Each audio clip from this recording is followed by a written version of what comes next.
Représentant du peuple et mandaté par lui, l'honorable Rachid Gbadamassi refuse de laisser son peuple se faire manipuler par des politiciens qui ne sont guidés que par leurs intérêts. Il a décidé au cours de cette campagne de démonter tous les mensonges et manipulations politiques que ses adversaires vont distiller au sein de l'opinion publique, et c'est à juste titre que le mercredi 28 décembre 2022, au cours de sa tournée de campagne dans la commune de Parakou, l'honorable a une fois encore demandé à ses adversaires politiques de révéler leurs véritables intentions. Je dénonce les hommes politiques qui déshabillent le premier des Béninois au marché et l'habillent dans la chambre. Vous reniez la personne et la nuit vous allez le voir. C'est ce que nous, on ne fait pas.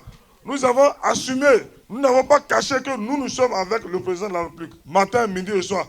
Nous avons clamé fort que pour avoir l'eau, pour avoir l'électricité, pour avoir les routes, c'est celui qui a la farine, qui a la pâte. Nous n'avons pas caché notre vision politique, notre leitmotiv politique, nous ne l'avons pas caché. Tout le monde sait que les républicains, c'est le respect des valeurs. Nous sommes des conservateurs, tout le monde le sait. Mais nos amis d'en face ont peur d'extérioriser leur idéologie politique.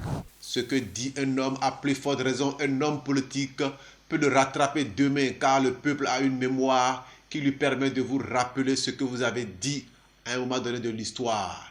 Et c'est cet effort de mémoire que l'honorable Rachid Gbadamassi demande à ses adversaires avant de réclamer les voix des populations de la 8e circonscription électorale et du septentrion en général. Il y a une question préjudicielle qu'il faut d'abord régler. Il y a une question préjudicielle que le président des démocrates doit régler avant de demander les suffrages des populations de Parakou. Qui vous souviennent, lors de la 6e ou 7e législature, si je me rappelle, alors qu'on était en plein débat à l'Assemblée nationale sur l'aéroport de Tourou, vous avez dit ceci. Il y a combien de personnes qui habitent Parakou? Je demande aux Parakoises et aux Parakois de se rappeler. Et je demande aux journalistes de sortir les archives pour devoir de mémoire. L'histoire, c'est le récit des événements du passé. L'histoire est têtue. L'histoire est têtue. Est-ce que, Monsieur le Président, vous savez un jour que vous allez devenir le président d'un parti politique? Si vous savez que vous allez devenir le président d'un parti politique, vous n'allez pas insulter les populations de Parakou. Pour lui, il ne s'agit pas de se pointer aujourd'hui pour venir juste réclamer les voix des populations. Il s'agit de présenter aux populations un bilan des actions menées. Et sur cette question, il défie ses adversaires politiques d'être autant proches des populations que lui. J'invite nos amis d'en face à une confrontation de bilan. Bilan contre bilan. Bilan contre bilan. Je vous dépasse, nous vous dépassons comme 1000 francs dépasse 10 francs. Moi, je ne suis pas un député de gueule.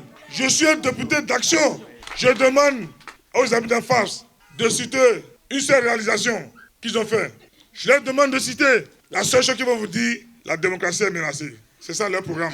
La démocratie est menacée. C'est ça leur bilan. Ils n'ont pas un bilan à présenter. En ce qui concerne le projet de loi sur l'amnistie pour les prisonniers et exilés politiques, là encore, l'honorable met ses adversaires politiques au défi de lui prouver le contraire. Ce sont les députés qui peuvent faire aboutir ce dossier, et en particulier les députés du bloc républicain qui ont la capacité de parler au président. Pourquoi manipuler l'opinion publique nationale et internationale?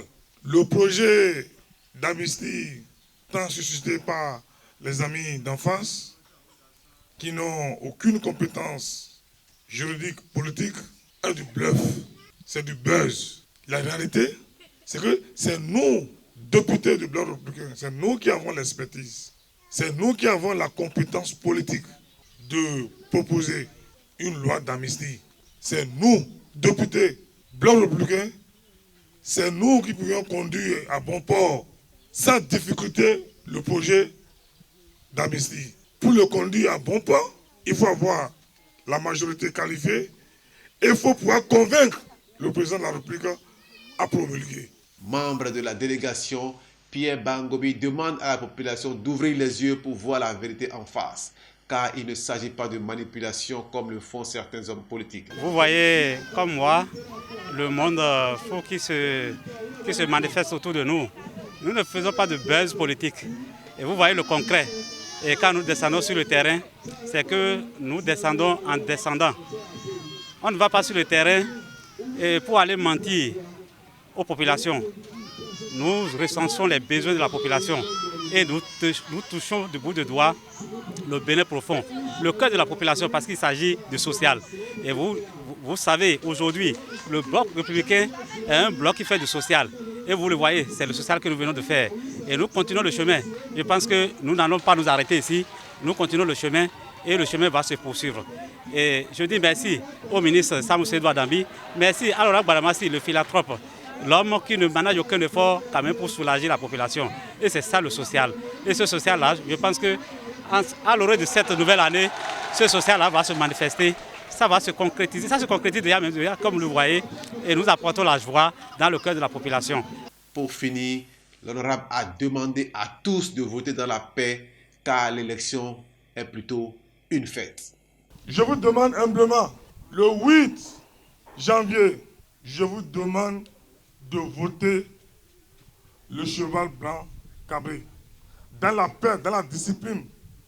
Les élections de 8 janvier doivent être des élections d'allégresse.